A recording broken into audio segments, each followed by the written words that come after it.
I would like to thank you all for being here today. In the end, we will conserve only what we love, and we will love only what we understand. And we will understand only what we are taught. This is a quote by Baba Dayoum in 1968. He's an environmentalist in Senegal, and this is a quote from one of his speeches that he made to the General Assembly of International Union for Conservation of Nature. What I love about this quote is the fact that you can apply this to a lot of situations. A situation that is close to my heart is the fact that zoos and aquariums play an important role in our modern day society. I will discuss the roles that zoos play in animal welfare, breeding programs, and conservation. To begin with, welfare, according to the Association of Zoos and Aquariums, an animal typically experiences good welfare when healthy, comfortable, well-nourished, safe, able to develop and express species-typical relationships, behaviors, and cognitive abilities, and not suffer from unpleasant states such as pain, fear, or distress. The animal's welfare is dependent on the physical, mental, and emotional health and can vary on a daily basis. Welfare is a constant that even pet owners should follow. If an animal is constantly being abused and neglected or is out roaming the streets, but is what animal rights activists call free, how is this situation warranted rather than the animal being cared for in the best way possible in a zoo or an aquarium? These high quality practices have several standards and regulations placed on them in order to ensure the highest quality of care. These animals that are being treated with the best care around are able to thrive and have healthy interactions. This in turn helps with reproduction and provides viable offspring for the use and breeding programs. Next, breeding programs are a key factor in ensuring animal population and care and health. This also allows for management specialists to maintain the high genetic diversity and help in the preservation of endangered and threatened species. Different ways in which breeding programs help are hormone and pregnancy monitoring, cryopreservation of gametes, artificial insemination, and in vitro procedures. Hormone and pregnancy monitoring is important for determining reproductive cycles, evaluating fertility of individuals, diagnosing pregnancy and gestation lengths, and predicting parturition. Cryopreservation of gametes uses liquid nitrogen to preserve the gametes of animals.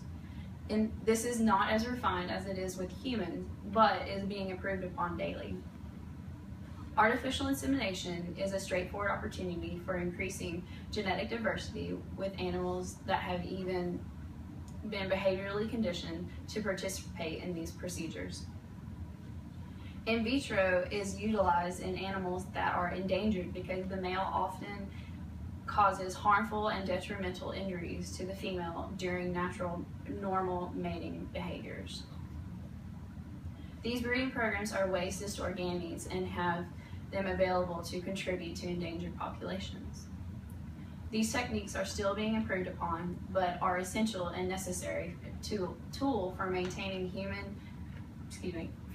healthy, diverse populations. Finally, conservation. Zoos support conservation by educating the public, raising money for conservation programs, developing technology that can be used to track wild populations, conducting scientific research, advancing veterinary medicine, and developing animal handling techniques. Zoos not only help in the conservation of animals themselves, but also the habitats in which animals live. And just an article to display this from the San Diego Zoo. This is an article from the Encyclopedia Britannica. The San Diego Zoo is one of the largest collections of exotic and endangered mammals, birds, reptiles in the world, located in San Diego, California, in the U.S. The Municipal Zoo, founded in 1916, is administered by the Zoological Society of San Diego. It occupies a 100-acre site in the city's Balboa Park amid a setting of hills and canyons. The zoo has about 4,000 animals representing more than 800 species. A noteworthy feature of the zoo is the landscaping. More than 6,500 species of exotic plants are maintained in the grounds and adding atmosphere and frequently providing an element of natural diet for various animal species. The zoo is famous for its breeding colony of koalas, the largest one outside of Australia. The koalas thrive mainly because of their sole food. Eucalyptus grows abundantly on the grounds.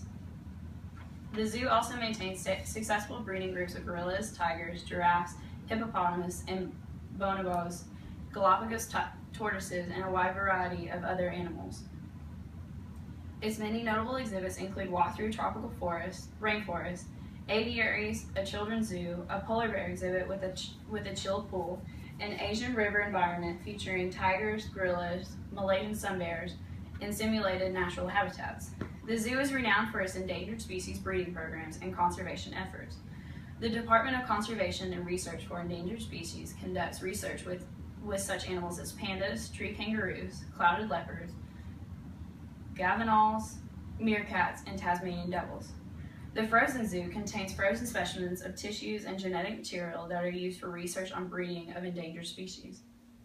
In 1972, the Zoological Society opened the San Diego Wild Animal Park. Established in 1969 as a breeding facility for the zoos, the park began drawing its own visitors and subsequently was open to the public as a complement to the San Diego Zoo. It is situated on some 1,800 acres in the San Pasqual Valley near Escondido, about 30 miles northeast of the zoo.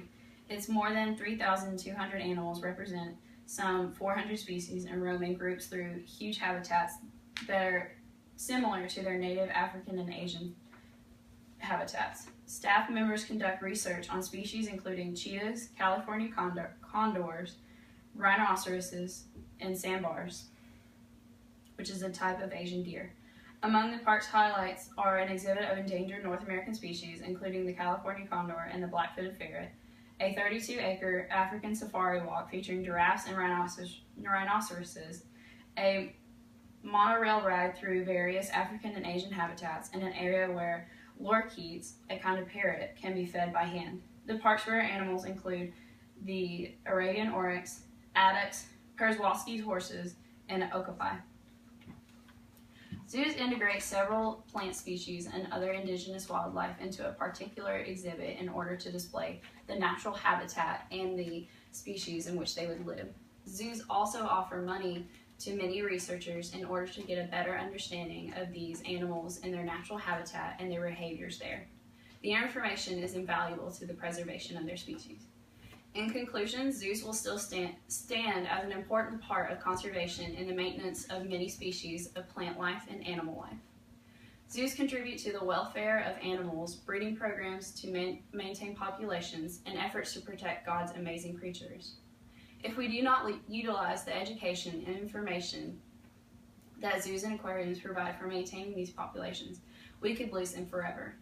Take a stand against the derogatory messages you see in the media and go support the educational and conservation efforts of your local zoo.